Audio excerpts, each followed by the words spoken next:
Assalamualaikum warahmatullahi wabarakatuh. Saya Sabrina Khairunisa dengan NIM 2011728 ingin menjelaskan tentang sistem gerak manusia untuk memenuhi nilai ulangan tengah semester 3 mata kuliah konsep dasar IPA.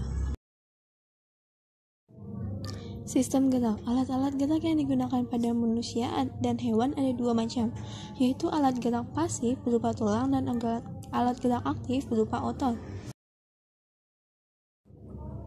Tulang mempunyai fungsi utama yakni sebagai alat gerak pasif, artinya alat tersebut digerakkan oleh organ atau alat yang lain yaitu otot. Dalam kehidupan sehari-hari, otot disebut juga daging. Tulang-tulang yang menyusun kerangka tubuh kita tertutup oleh otot. Dengan adanya kerja otot, tubuh dapat digerakkan. Oleh sebab itu, otot disebut alat gerak aktif. Fungsinya sebagai penggerak tulang-tulang sehingga menghasilkan sebuah gerakan.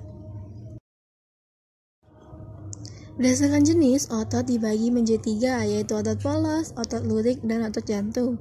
Sebagaimana yang saya cantumkan gambarnya di atas. Otot polos disebut juga otot alat-alat dalam tubuh karena otot ini terletak pada saluran alat-alat dalam tubuh seperti saluran pencernaan, pembuluh darah, saluran kelamin, dan dinding rahim. Bekerja di luar kesadaran tanpa perintah otak, dipengaruhi oleh saraf otonom yaitu saraf simpatik dan parasimpatik. Ciri-ciri otot polos berinti satu, berbentuk gelondong dengan kedua ujung meruncing, bekerja di luar kesadaran. Otot lurik. Otot lurik disebut juga otot rangka karena otot ini melekat menutupi rangka. Ciri-ciri otot lurik, sel berinti banyak, bentuknya silindris. Sel otot tampak lurik karena adanya kandungan protein otot yang berbeda yaitu aktin dan miosin, bekerja atas kesadaran atau menurut perintah otak. Otot jantung atau miokardium atau involuntar. Ciri-ciri otot jantungnya berbentuk serabut lurik yang bercabang-cabang. Jumlah inti selnya banyak, terletak di tengah serabut, bekerja di luar kesadaran atau di luar perintah otak. Di sini ada tabel perbedaan antara otot lurik, otot polos, dan otot jantung. Dari segi perbedaan bentuk, jumlah inti sel, cara kerja, gerak, dan ketahanan.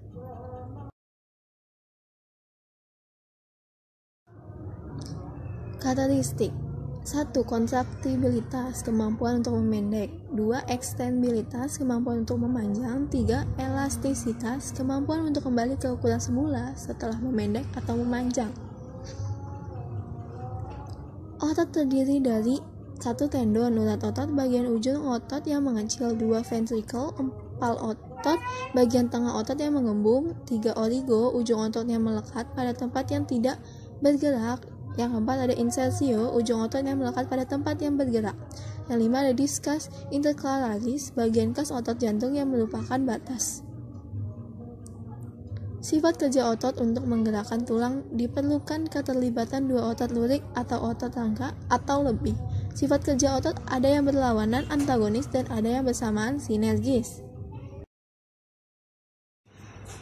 Otot antagonis adalah dua otot yang bekerja saling berlawanan, yaitu apabila satu otot berkontraksi, maka otot yang lain relaksasi. Macam-macam gerak antagonis adalah 1. Fleksi dan ekstensi. Fleksi merupakan gerak menekuk atau membengkokkan. Sebaliknya, ekstensi merupakan gerak meluruskan. Contohnya gerak pada siku, lutut, luas-luas jari, dan bahu. Gerak ekstensi lebih lanjut hingga melebihi posisi anatomi tubuh disebut hiperekstensi. Otot sinergis adalah dua otot yang bekerja bersamaan, yaitu sama-sama berkontraksi atau sama-sama relaksasi. Contoh, otot-otot pronator yang terdapat pada lengan bawah. Otot pronator ada dua macam, yaitu otot pronator teres dan otot pronator quadratus. Kedua otot tersebut bekerja sama menggerakkan telapak tangan, menungkup dan mengada. Sifat kerja antagonis terdiri dari fleksi, anteksi, aduksi, abduksi, elevasi dan depresi, supinasi dan pronasi, inversi dan eversi. Terima kasih. Di sini ada foto dari anak-anak yang sedang melihat video dan guru yang sedang melihat video.